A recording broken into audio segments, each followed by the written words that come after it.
of the tools that we have talked about and will talk about are just that. They're tools.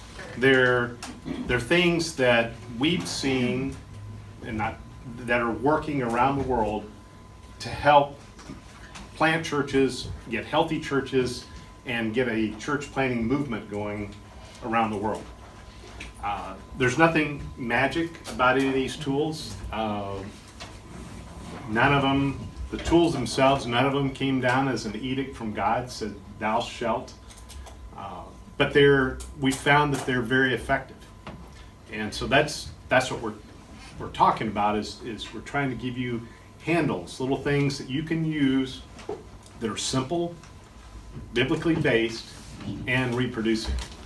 And so that's kind of the big picture of each of these things. Now, if you remember when we did the 411, we did the who, right? Push that. Oh, Time's up. cool. Time up. All right, I guess I'm done. Any questions? Lunch. Okay, so we did the who on the 411, right? So what did we call that thing that we drew? Why? No, the who. On the who, what did we call that thing that we drew there? Relational network map. Okay. Some other people call it an oikos map, a relational network map. Basically, it's a drawing of the people that you know. And why do we do that? What's the purpose of that tool? Help us see who we could be discipling or sharing the gospel with. Exactly. So it's who out there that we know, either our friends, neighbors, family members, coworkers that don't know Jesus. Who should we be praying for, and who should we be looking for opportunities to share the gospel, right? Okay. So that's a tool that we gave you. I mentioned to a couple of people offline about a tool called Coggle, and it's a way of doing an oikos map, a relational map, using the computer. Wanted to pass these out. Just kind of pass them around. I'll pass them. Yeah, please do. Okay, so kind of we talked about using this as a prayer tool as you want to advance advance the gospel out there, right? That's what you use your relational map or your oikos map for. Now, I want to kind of shift gears. The last topic we had was what?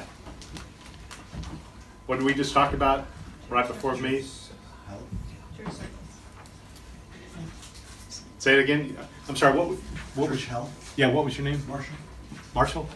Church health? Absolutely. We call it church circle. It's kind of a silly name, but the purpose of it is church health. It's so you can evaluate your church, whether your church is healthier or not. And why would we want to do that? What's the purpose of that tool? I mean, why would you want to take the time to do that? Healthy things multiply. Okay, that's good. I like that. And so, as a church, whether your church is 2 people or 20 or 200, you want to be regularly evaluating: are we doing what the Bible's telling us to do? Okay.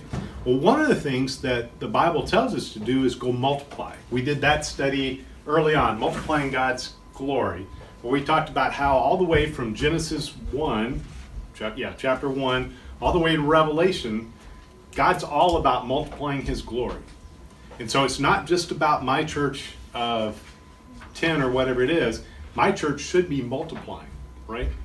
So let's assume that my church is multiplying, and I'm being obedient. Now, I've multiplied. We have started several churches, and then those churches have started several churches, and then those churches have started several churches. So now we got several generations of churches. How do we make sure that all those churches down the line are healthy? How do we do that? Anybody? Through assessment. Okay. Assessment. Okay. What does that mean? Ask good questions. Okay. Well, and that's where some of these, remember I started this by saying about tools. We have some tools. That's what we're going to be talking about. The church circle is in evaluating the health of a single church. Now, if you link together a bunch of churches, can I just draw on the board here? Is that okay? So if you have a church here that starts a church, now you can evaluate the health of those churches, right? And the purpose of that is so that somebody can coach the leaders and say, hey, maybe things aren't going as well as you thought they were, or here's some suggestions or whatever, right? Now, we passed out that's an old version of a oikos map or relational map. Now, looking at that, if I was to try, if I was trying to coach you and help you do better at church planting, and you gave that to me, what sort of comments do you think I would be able to make on that? Or let me just flip that around. If I gave that to you, let's say I'm giving that to you, and so you can coach me on that. What sort of coaching would you be able to give me? Starting with the positive, we're seeing generations. Okay. And there's a lot of people on there. Yeah. But what are you doing with those people? It's hard to tell, isn't it? Are So, they believers or unbelievers? right. Don't really know, do you? Another thing too is like up at the top I see a whole bunch of names, but are those all one-on-one? Are those all in one group? Or I don't know. You don't know, do you? Using something like this for your own personal prayer time and your own personal strategy time, it's a great tool. Matter of fact, this is one of the guys I was coaching. This is what he uses for his own personal prayer time. Okay? And so it's a great tool for that because he knows exactly who all these people are and what they're doing. He's the one that wrote it. He's the one that sits down on a daily basis and prays over these people. And so it's a great tool for that. It's not a great tool for coaching, for me to coach you or you to coach me on this, right? So let me pass out a different generational map. One of those. And I'm going to ask the same question. If I gave you this map, let's say my name is Nacho, I'm at the center of this, and I give this to you and I say, hey, tell me how I'm doing. What can I do better? How can you coach me? What can you tell me here?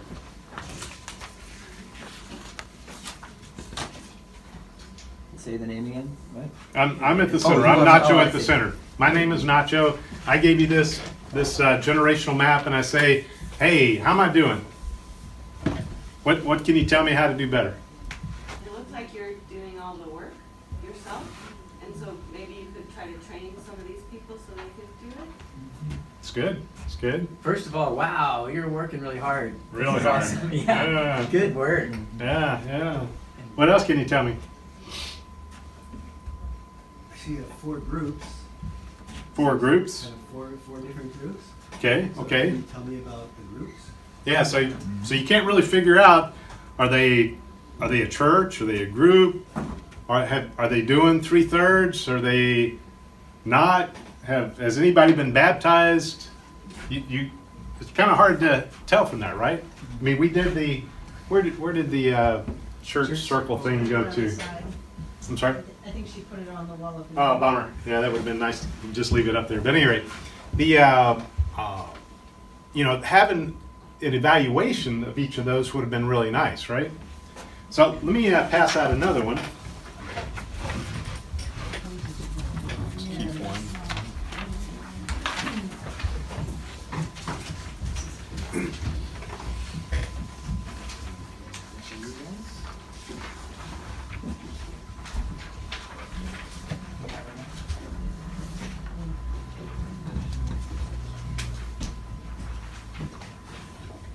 Okay, does everybody have one?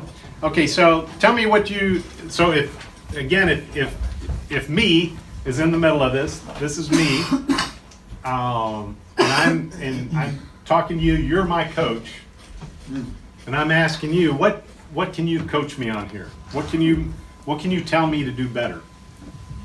What am I missing? Can you explain some of the symbols here, real quick, or? Oh, so you don't get that? What's the matter? What's the matter with you? I'm sorry.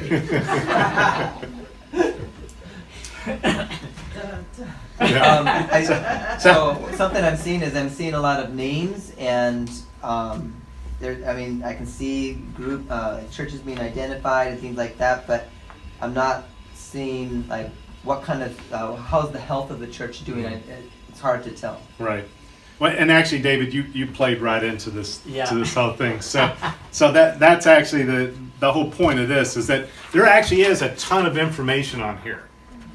The problem is even I don't know what all these symbols mean, and circles, double circles, rectangles, dotted lines. I mean, we can make some guesses, but and what does a cross mean? Dates. I think that one's easy to figure out. So we got that one. So, but the bottom line is that even though there's a ton of information on this sheet, it's not possible to really fully coach somebody because you don't know what all this means, right? Just like David was saying, what does all that mean? And I think he's seen this before. So, now that, since we taught you church circles a minute ago, you guys know what all these symbols mean, okay? And the only challenge for me is my old eyes have a hard time seeing the fine print. But beyond that,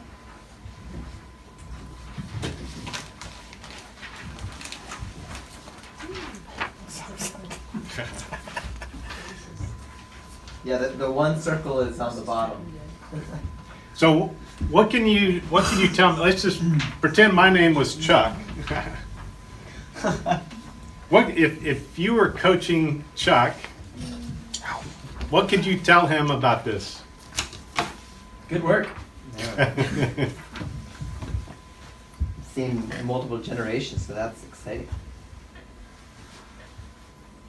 What about health?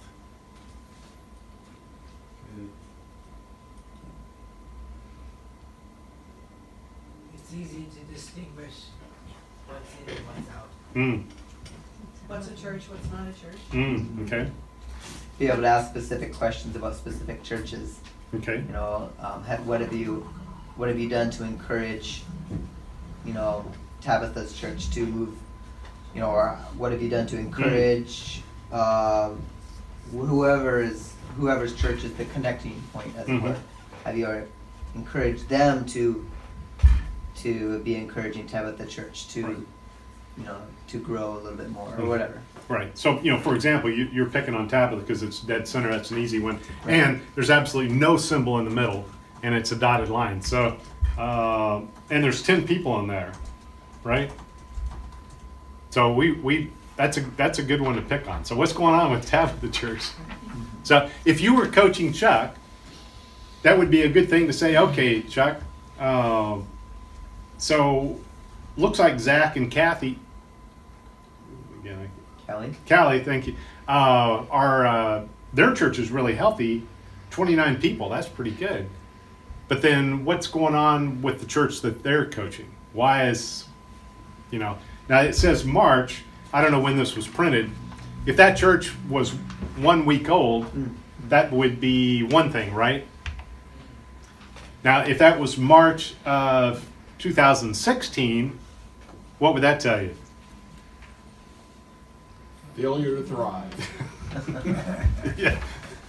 It would be a miracle it would still be on there after a year, right? I see an extra symbol on this one that we didn't learn, What's that? the 3/3.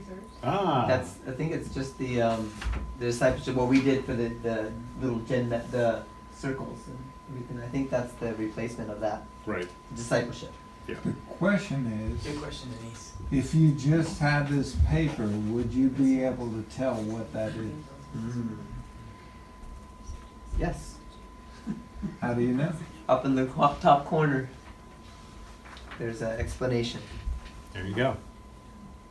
Small print though, be. Okay, so again, I started off this talk by saying that we have been presenting a set of tools. Why are we presenting this tool? Why is this talk between you and lunch?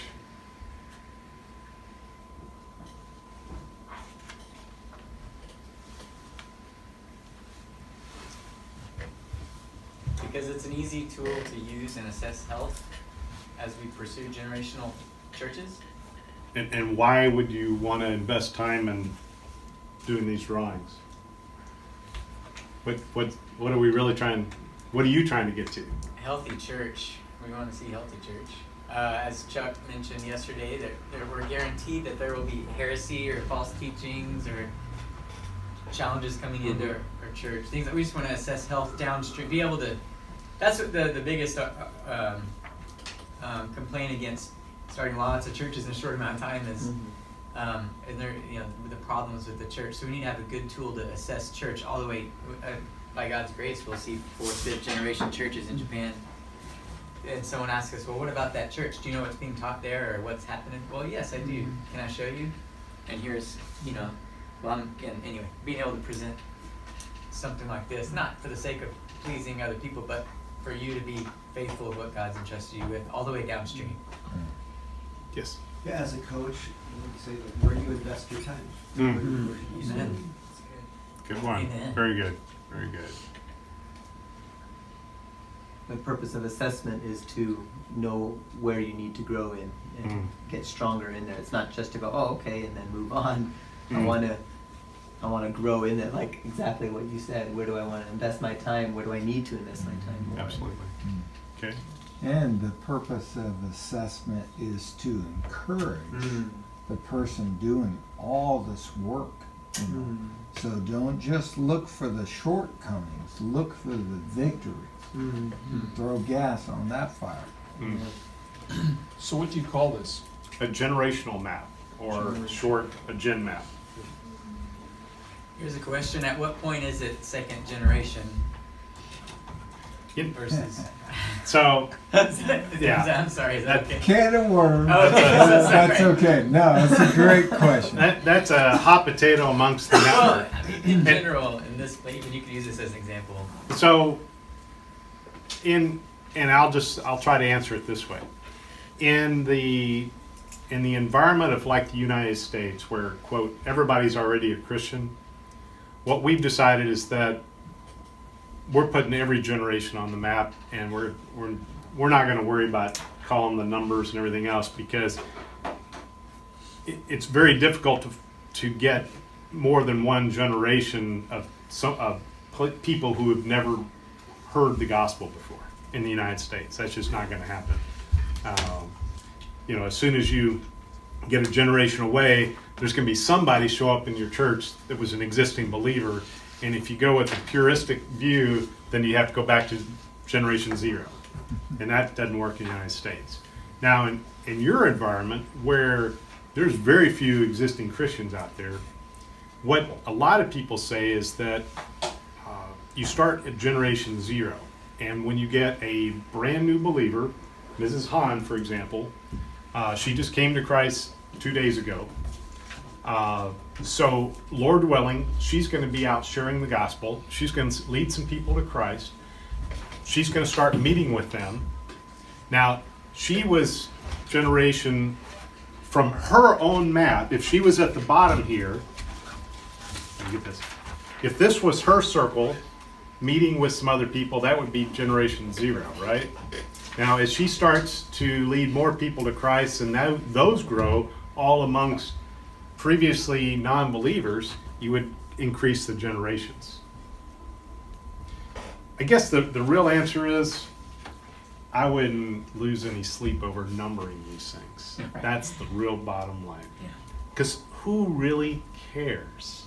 What we're trying to do is Matthew 6. We want to see the Father's name honored, and His kingdom come, and His will be done across the whole earth. And if you get wrapped up in, is this a generation 0, a generation 2, whatever, I think you're wasting a lot of effort that should be going towards building the kingdom. So I'm not Yeah. sure everybody would agree with that. That's my opinion. And just to agree with that, what I'm shooting for is healthy, reproducing disciples that form healthy, reproducing churches. And if they can do that 4 times, it takes a life of its own.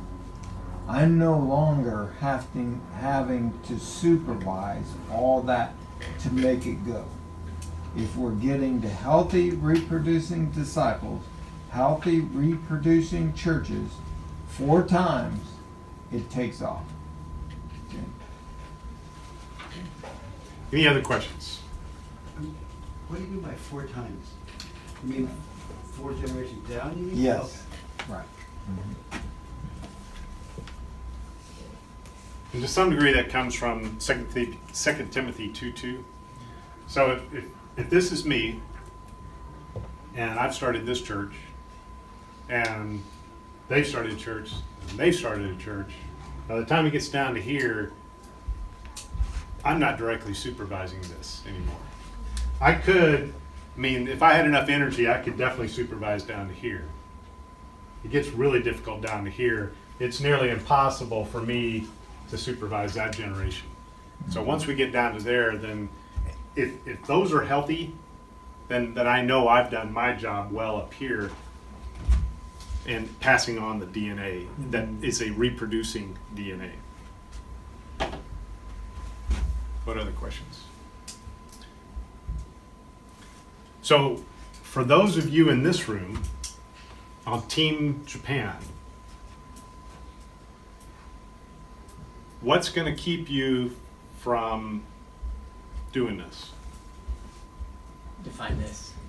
Creating gen maps.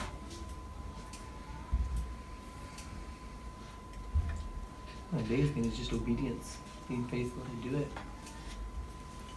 To start the church or to make the map?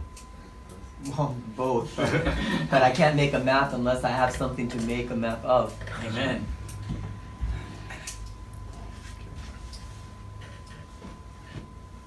So for